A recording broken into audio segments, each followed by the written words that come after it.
राज्य महिला आयोगाच्या अध्यक्षपदाचा दुसऱ्यांदा चार्ज घेतल्यानंतर आज माझी पहिलीच मीटिंग ही पुणे पोलीस आयुक्तांबरोबर झाली। जवळजवळ 1 तासाच्या या बैठकीमध्ये स्वतः पोलीस आयुक्त, क्राईम ब्रांचचे ॲडिशनल CP, त्याचबरोबर सर्व विभागाचे अधिकारी यांच्या समवेत ही मीटिंग पार पडली। यामध्ये प्रामुख्याने बोबदेव घाटातल्या घटनेच्या संदर्भात सविस्तर चर्चा झाली। पण घटना घडू नयेत तर यासाठी काय उपाययोजना केलेल्या आहेत, काय कराव्या लागतील आणि कोणत्या प्रोसेसमध्ये आहेत या सविस्तर चर्चा ही आयुक्तांनी केली। यामध्ये जवळजवळ आयुक्त कार्यालयामधून 274 हॉटस्पॉट काढलेले आहेत, जे कॉलेज गोईंग तरुणींपर्यंत पोहोचून की अशी काही ठिकाणं त्यांनासुद्धा माहीत असली पाहिजेत आणि या ठिकाणामध्ये पोलीस यंत्रणा चांगल्या पद्धतीने कार्यरत आहे, पेट्रोलिंग सुरू आहे। त्याचबरोबर राज्य महिला आयोगाच्या वतीने गेले 2 दिवसापूर्वीच एक पत्र इश्यू केलेलं आहे। याच्यामध्ये ज्यावेळेस कोपरखैरनीची घटना घडली होती, ज्यावेळेस उरणची घडली होती, ज्यावेळेस बदलापूरची घडली होती, या प्रत्येक घटनेमध्ये पाहिलं तर आरोपी हा परराज्यामधला। त्यावेळेस देखील मी सांगितलं होतं आणि गेले 2 दिवसापूर्वी देखील आम्ही पत्र दिलेलं आहे की प्रत्येक पोलीस स्टेशन आणि त्या पोलीस स्टेशनच्या अंतर्गत येणाऱ्या भागामध्ये ज्या सोसायट्या असतील, काही ग्रामीण भागामध्ये ग्रामपंचायती असतील, इथपासून प्रभाग, वॉर्ड या सगळ्याच ठिकाणी व्यवसायाच्या निमित्तानं, नोकरीच्या निमित्तानं, शिक्षणाच्या निमित्तानं बाहेर राज्यातून येणाऱ्या व्यक्तीचं कॅरेक्टर सर्टिफिकेट जमा असलं पाहिजे, त्याची माहिती असली पाहिजे। किंबहुना त्या भागामध्ये राहणाऱ्या नागरिकांनी आपल्या घराजवळ नवीन राहायला आलेल्या नागरिकाची माहिती ही पोलीस स्टेशनला कळवली पाहिजे। कारण की या बोबदेव घाटातल्या घटनेमधले 3ही आरोपी हे परराज्यातले आहेत। या घटनेमुळे आणि आत्तापर्यंत घडलेल्या घटनांमुळे महाराष्ट्राची सातत्याने बदनामी होत असते आणि म्हणून बाहेरून येणारा माणूस ज्या वेळेस महाराष्ट्रामध्ये अशी कृत्य करतो त्याला कुठेतरी आळा बसेल। कारण की या आरोपींमध्ये घडलेल्या घटनांमध्ये बहुतांश आरोपींचं बॅकग्राऊंड हे क्रिमिनल आहे, जेणेकरून त्यांच्यावर लक्ष ठेवता येईल किंवा काही कारवाई करता येतील।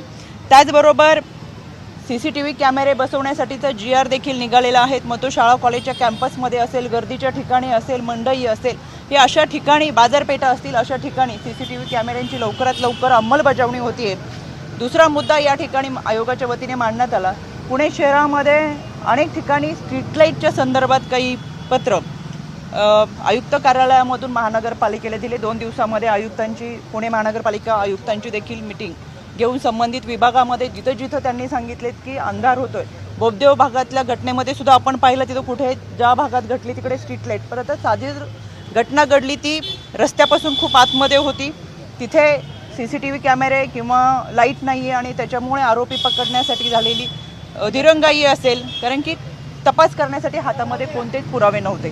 तर असं घडू नये याच्यासाठी महानगरपालिकेला देखील 2 दिवसामध्ये बैठक घेऊन या संदर्भातल्या सूचना की जिथं अंधार आहे किंवा अशा ठिकाणी घटना घडू शकतात याची कल्पना आहे, अशा ठिकाणी चांगल्या पद्धती सुविधा देण्याचा प्रयत्न करतोय। IC कमिटीच्या संदर्भात देखील कामगार आयुक्तांनाच पत्र पाठवलेले आहेत। केवळ पुणे नाही तर महाराष्ट्रामध्ये जिथं जिथं IC कमिटी म्हणजे तो शासकीय, निमशासकीय किंवा खाजगी आस्थापना असेल, IC कमिटी असणं अनिवार्य आहे। 10 पेक्षा जास्त सदस्य संख्या असताना सुद्धा जर IC कमिट्या नसतील तर कामगार आयुक्त आणि कलेक्टरांनी तातडीने दंडात्मक कारवाई करावी आणि ज्यांच्या IC कमिटी नाही त्या कंपन्या टर्मिनेट कराव्या, अशा सूचना आयोगाच्या वतीनं देण्यात आलेल्या आहेत। त्याचं पत्र देखील मी तुम्हाला तुमच्यापर्यंत पाठवण्याची व्यवस्था करते।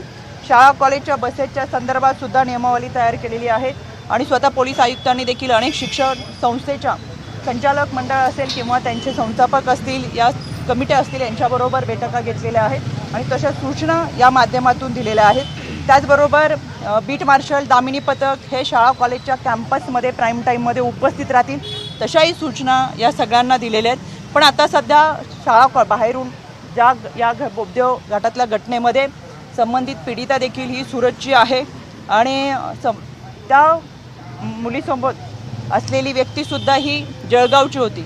म्हणजे पुण्यात शिक्षणासाठी आलेल्या विद्यार्थ्यांनी इतक्या रात्रीच्या ठिकाणी जाताना कोणत्या ठिकाणी जावं, कोणत्या ठिकाणी नाही गेलं पाहिजे, साधारणतः अशी माहिती या विद्यार्थ्यांना नसते। पण तशा संदर्भातली माहितीसुद्धा आता पोलीस आयुक्तांमध्ये विद्यार्थ्यांपर्यंत कॉलेजमध्ये, कॅम्पसमध्ये पाठवण्याची व्यवस्था ही केली जाईल, जेणेकरून बाहेरून आलेल्या विद्यार्थ्यांनासुद्धा पुण्यातली काही ठिकाणं अशी माहिती पाहिजेत की ज्या ठिकाणी आपण त्या उशिराच्या वेळेमध्ये जात असताना तिथं सुरक्षा व्यवस्था आहे किंवा जाणं धोकादायक आहे का, ही माहिती त्यांना मिळाली पाहिजे। अशी एकंदर सगळ्याच गोष्टीवर या निमित्तानं चर्चा करण्यात आलेली आहे। बोबदेव घाटातल्या घटनेच्या संदर्भात पोलिसांनी 2 आरोपीला अटक केली. त्याच्यामध्ये एक आरोपी उंडरीमधूनच अटक केलेला आहे, एक आरोपी प्रयागराज उत्तर प्रदेशमधून अटक केलेला आहे आणि तिसरा आरोपी हा मध्य प्रदेशमध्ये आहे. तर त्याच्याकडे मोबाईल नसल्यामुळं त्याचं जे ट्रेसिंग झालं ते नागपूरपर्यंत झालं, तिथून पुढे तो मध्य प्रदेशमध्ये असल्यामुळं तर तिसरा आरोपी सापडेल. आणि गँगरेपमध्ये साधारणतः जे काही हे आरोपी असतात तर त्याच्यामध्ये हा तपास क्राईमचे शैलेश बलकवडी करतात. त्यांच्याबद्दलचा अनुभव माझा कोल्हापूरच्या घटनेमध्ये चांगला आहे. मला आवर्जून तुमच्या माध्यमातून सांगता येईल, कारण की बऱ्याच वेळा असं होतं की आरोपींना शिक्षा होती का नाही. पण खोची गावामध्ये कोल्हापूरच्या एका अशाच 2.5-3 वर्षाच्या मुलीवर रेप झाला आणि मर्डर झाला. त्याचा तपाससुद्धा शैलेश बलकवडींनी केला होता आणि आरोपीला फाशीची शिक्षा झाली होती. यामध्ये स्वतः आयोग म्हणून मी भेट दिली होती. फास्ट ट्रॅकवरती आम्ही ही केस घेतली होती, तातडीने चार्जशीट दाखल केली होती. पण नंतर दयेचा अर्ज आणि यामुळे ती शिक्षेमध्ये तिहेरी जन्मठेप देण्यात आली. त्याच्यामुळे आत्ताच्या या घटनेमध्ये तिसरा आरोपी पकडला जाईल आणि या आरोपींना फाशीची शिक्षा होईल. याच्यासाठी राज्य महिला आयोगाच्या वतीने देखील पाठपुरावा केला जाईल. हो, ही फास्ट ट्रॅकमध्येच घेतोय आपण.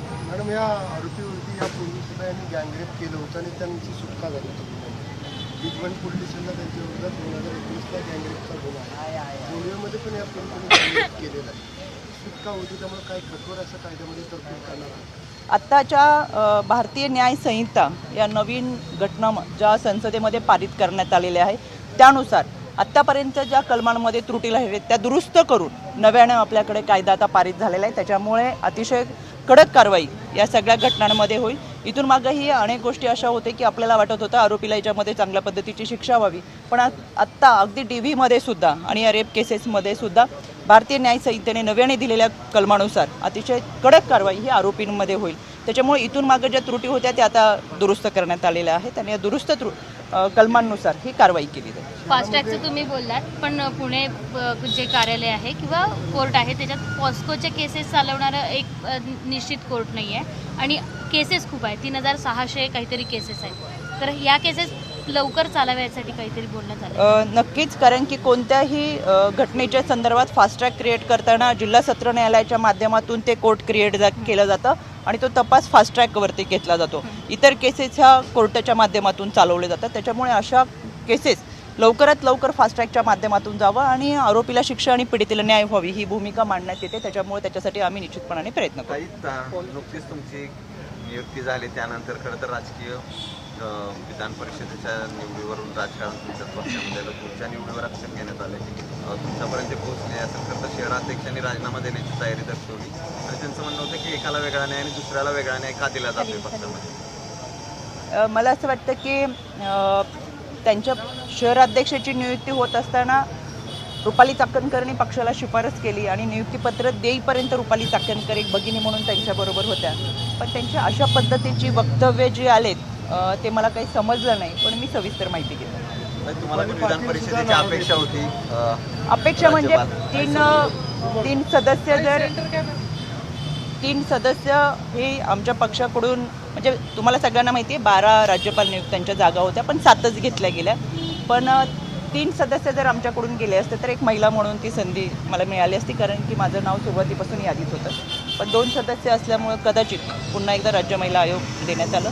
पण या गोष्टीवर मी समाधानी आहे. एक चांगल्या पद्धतीचं काम करण्याची संधी मिळाली, कारण की पूर्वीच्या 3 वर्षाच्या कालावधीमध्ये मला जो कालावधी मिळाला त्याच्यामध्ये 14 ते 16 महिने हे कोविड कालावधीमध्ये गेला आणि उर्वरित कालावधीमध्ये संपूर्ण राज्यभरामध्ये जनसुनावणी असेल किंवा चांगल्या पद्धतीचं काम केलं आणि पक्षश्रेष्ठींना कदाचित तो विश्वास वाटला, महायुती सरकारला विश्वास वाटला आणि म्हणून सत्तेत आणि विरोधात 3 वर्ष अतिशय चांगल्या पद्धतीची काम करणारी संधी या आयोगाच्या माध्यमातून मिळाली. त्याच्यामुळे ही परत एकदा संधी दिली त्याबद्दल मी महायुती सरकारचे आणि पक्षश्रेष्ठींचे मनापासून आभार व्यक्त करतो. खडकवासल्यातून आपली चर्चा नावाची होती, आपण दर्शनात सांगितलं होतं, पक्षाकडून दावा देखील केला जात होता. आता तो दावा राहणार आहे का? आता तुम्हाला आयोगाचं पद मी 2019ला देखील पक्षाकडे उमेदवारी मागितली होती, पण ज्या दिवशी माझी मुलाखत होती त्याच दिवशी मला सकाळी प्रदेशाध्यक्षपद देण्यात आलं आणि त्यामुळे त्यावेळेस देखील ती संधी गेली. म्हणून 2024ला आपण निवडणूक लढणार म्हणून 5 वर्षामध्ये ग्रामीण भाग असेल, शहरी भाग असेल, या खडकवासला मतदारसंघामध्ये अतिशय चांगल्या पद्धतीचं काम केलं. पण हे करत असताना आता महायुती म्हणून आम्ही सगळेजण एकत्र आहोत आणि महायुती एकत्र असताना सुद्धा आम्ही सगळे नगरसेवक खडकवासला मतदारसंघातले आणि त्या आमचे ज्येष्ठ पदाधिकारी यांनी दादांची 2-2.5 महिन्यापूर्वी भेट घेऊन हा मतदारसंघ जर राष्ट्रवादीला सोडून घेता आला तर जरूर घ्यावा, तिथून आम्ही उमेदवारी मागतोय असे देखील पत्र दिलं. दादांनी देखील त्याच्यासाठी सकारात्मक प्रतिसाद देत चर्चा होईल, त्यामध्ये आपण तशी मागणी करू असं सांगितलं. पण या सगळ्यांमध्ये महायुतीचा धर्म पाळत जिथं जिथं महायुतीचे उमेदवार आहेत ते मतदारसंघ हे महायुतीच्या उमेदवारालाच राहतील असं ठरल्यानंतर आता आमच्याकडे आमचा मतदारसंघ हा भाजपला आहे. त्याच्यामुळे महायुती म्हणून आम्ही त्यांचा धर्म पाळू आणि त्या भागातले जे कोणी उमेदवार देतील त्यांच्यासाठी काम करू. तुमच्याच पक्षातले रुपाली पाटील झाले किंवा दीपक बांगरे झाले, सातत्याने असं म्हणतात की एकाच व्यक्तीला सातत्याने प्रोत्साहन दिलं जातं किंवा पद दिलं जातं. आमच्याकडे संपूर्ण महाराष्ट्रामध्ये फार मोठी महिलांची संघटना आहे आणि संघटनेमध्ये जेवढ्या महिला 3-3.5 हजार महिला ज्या काम करतात त्या प्रत्येकीला पद आहे. पद देताना आमच्यातल्या ज्या काही महिला आहेत त्या आमच्या काही जिल्हाध्यक्ष, शहराध्यक्ष या DPDCवरती आहेत. काही महिला त्या विभागामध्ये प्रवक्ते म्हणून आहेत. अशा जिथं जिथं संधी मिळेल तिथं तिथं त्यांना ते काम करण्याची संधी देण्यात आलेली आहे. त्याच्यामुळं बाहेरून येऊन एखादी व्यक्ती की पक्षाची फारशी ध्येय धोरणं माहीत नसतात, एक वैचारिक बैठक माहीत नसते, आपण कोणता अजेंडा घेऊन जावा, आपल्याला पद दिलं आहे तर त्या पदाचा वापर हा पक्षाच्या ध्येय धोरणाच्या संबंधात किंवा ती पक्षाची बाजू समाजामध्ये मांडण्यासाठी करावी. आयोगाचं पद 3 वर्षाचं आहे का 5 वर्षाचं हे सुद्धा ज्यांना माहीत नाही त्यांच्या वक्तव्यांकडे फार गांभीर्यानं पाहावं आणि लक्ष द्यावं असं मला बिलकुल वाटत नाही. शेवटी पक्षश्रेष्ठी निर्णय घेतात. पक्षाला वाटलं रुपाली चाकणकर आयोगाचं पद लिलया पेलू शकते, महिलांना न्याय देऊ शकते आणि म्हणून परत एकदा ह्या पदाची संधी दिली. ज्यांना वाटते आपल्याला पद मिळावं त्यांनी तालुकाध्यक्ष, शहराध्यक्ष, प्रदेशाध्यक्ष आणि अशा वेगवेगळ्या संघटनेत काम करत संघटना जोडावी, पक्ष वाढवावा. 100% पक्ष त्यांना न्याय देईल. महिला आयोग नीट काम करत नाही असं अनेक विरोधकांकडनं बोललं जातं दरवेळी. विरोधक कोणत्याच गोष्टीचं कौतुक करत नाही. विरोधक असतातच त्याच्यासाठी. त्याच्यामुळे कोणतंही चांगलं काम केलं, कोणत्याही चांगल्या योजना आणल्या, कोणताही चांगला रस्ता बांधला झाला तर विरोधकांची भूमिकाच असते की जो विरोधात असतो त्याने विरोध करायचा आणि विरोधकाची भूमिका पार पाडतात. हेच विरोधक कधीतरी सत्तेत होते आणि संजय गांधी निराधार योजना ज्यावेळेस ते सत्तेत असताना आणली त्यावेळेस ती चांगली वाटत होती. आता तशीच लाडकी बहीण योजना आणली ती आता विरोधकांना वाईट वाटते. पक्षातील लोकांचं हे म्हणणं आहे की प्रदेशाध्यक्षपद असेल की रुपाली चाकणकर किंवा विधान परिषद असेल की रुपाली चाकणकर किंवा अन्य काय महिला आयोगाचं पद असेल की रुपाली चाकणकर, इतकं मेहरबानी रुपाली चाकणकरांवर का असा आरोप केला जातो? मी अगदी बचत गटापासून संघटनेचं काम केले, त्याच्यामुळे उत्तमरित्या महाराष्ट्रातली संघटना सांभाळली. त्याच्यामुळे मला प्रदेशाध्यक्ष पद देण्यात आलं. सुरुवातीला दादांनी जो निर्णय घेतला, पहिल्या दिवशी दादांच्या निर्णयासमवेत आलो त्यावेळेस मला ते प्रदेशाध्यक्ष पद मिळालं. राहिला आयोगाचा विषय एकत्र असतानाच मिळालेलं होतं आणि ते संविधानिक पद असल्यामुळे 3 वर्ष पूर्ण केले जातात. त्याच्यात किती टीका केली, कोणी काही सांगितलं पद काढून 1.5 वर्ष द्या असंही काहींनी कमी ज्ञान असल्यामुळं किंवा अभ्यास कमी असल्यामुळं अशी वक्तव्य काहींनी केली की 1.5 वर्षाची पदं वाटप केली पाहिजे. मला हसू येतं अक्षरशः. संविधानिक पदं ही त्या कालावधीमध्ये ठरलेली असतात, पण हे अशा पद्धतीने पक्ष बोलत नाही, महिला बोलत नाही, एखादी व्यक्ती बोलते तर मला असं वाटतं त्याला फार गांभीर्याने घेण्यात अर्थ नसतो. ती वृत्ती आपल्यासमोर दिसून येते की ती असूया आहे. तर त्यांच्या अशा लोकांवरती कारवाई व्हावी म्हणून पक्षामध्ये तुम्ही नेतृत्वाला सांगणार आहे का की असे आपल्याच पक्षामध्ये लोक टीका करतात? मला असं वाटत नाही पक्षाला काही सांगावं. पक्षाला सगळ्या गोष्टी माहिती असतात. योग्य वेळ आल्यावर योग्य निर्णय पक्ष घेत असतो. धन्यवाद. उमेदवारांची यादी मला असं वाटतं उमेदवारांची यादी आता हे 7 जागांवरती उमेदवार दिले. तिन्ही पक्षांनी एकत्र येऊन काही निर्णय घेतला असेल आणि आता निवडणुकीला सामोरं जात असताना सगळ्या क्रायटेरियामध्ये प्रत्येक पक्षाला अनेक उमेदवारांची मागणी आहे. तर आमच्या पक्षाकडे 3 जागांसाठी 72 अर्ज होते. शेवटी पक्षाला सुद्धा निर्णय घेताना अवघड जातात येत आणि त्याच्यासाठी हा सगळा समतोल ठेवण्यासाठी कदाचित निवडणुकीनंतर शेवटी विधानसभेच्या निवडणुकीनंतर सत्ता येणार आहे ते महायुतीचीच येणार आहे. त्याच्यामुळे राहिलेलं जागा वाटप हे सत्ता आल्यानंतर होईल असं मला वाटतं. शेवटचा प्रश्न, आता तुम्हाला दुसऱ्यांदा संधी मिळते तर या दुसऱ्यांदा संधीमध्ये महिलांवर जे अत्याचार होतात त्यांच्याबाबत तुम्ही काही उपाययोजना राबवणारे काही वेगळी भूमिका यात? म्हणूनच मी सांगितलं मला कालच पदभार मिळाल्यानंतर पहिलं पत्र माझं आता 3 वर्षाचा प्रचंड मोठा अनुभव आयोगाच्या माध्यमातून आलेला आहे आणि ह्या घटनांकडे गांभीर्याने पाहत असताना आज 1 तासाची मीटिंग ही पुणे पोलीस आयुक्त आणि संबंधित सर्व अधिकाऱ्यांसमवेत झाली. मग याच्यामध्ये अगदी PMPL डेपोमधल्या CCTV कॅमेऱ्यांपासून IC कमिटी असेल, त्याचबरोबर बीट मार्शल दामिनी पथक असेल, शाळा कॉलेजच्या कमिट्या असतील, शिक्षक पालक संघटना असतील, या सगळ्यांबरोबर जे हॉटस्पॉट आहे त्याच्या संदर्भात काय करता येईल आणि यांची परत बैठक ही महानगरपालिकेबरोबर घेऊन तिथं सुविधा देत, मग स्ट्रीट लाईट असेल, सुरक्षा असेल, ही सगळी उद्यानं असतील, टेकड्यांचे कोणते भाग असतील की जिथं अजूनही यंत्रणा चालू करणं गरजेचं आहे, या सगळ्यांवर चर्चा झाली. त्याच्यामुळे अतिशय चांगल्या पद्धतीचं काम आता करता येईल आणि महाराष्ट्रामध्ये या घटना घडत असताना घटना घडून गेल्यानंतर काही करण्यापेक्षा घटना घडूच नाही याच्यासाठी प्रभावी यंत्रणा राबवते. आणि मूळ मुद्दा परत एकदा मला सांगायचं, या सगळ्या घटना जर आपण पाहिला, नावाशेवा असेल, कोपरखैरणे असेल, उरण असेल, या सगळ्या घटनाचे आत्ताचे सुद्धा आरोपी हे मध्य प्रदेश आणि उत्तर प्रदेशचे. त्याच्यामुळे बाहेरून व्यवसायाच्या निमित्तानं जी लोक पुण्यामध्ये महाराष्ट्रामध्ये येतात त्यांची पुण्याची आणि महाराष्ट्राची बदनामी होते. त्याच्यामुळे अशी बाहेरून येणाऱ्या लोकांचे कॅरेक्टर सर्टिफिकेट हे प्रत्येक पोलीस स्टेशनला त्या भागामध्ये असलं पाहिजे आणि त्यांच्यावर लक्ष असलं पाहिजे, जेणेकरून अशा घटना घडणार नाही याच्यासाठी आपल्याला चांगल्या पद्धतीचं काम करता येईल. आमची व्हिडिओ बातमी आवडल्यास लाईक, शेअर आणि समांतर चॅनलला सबस्क्राईब करायला विसरू नका.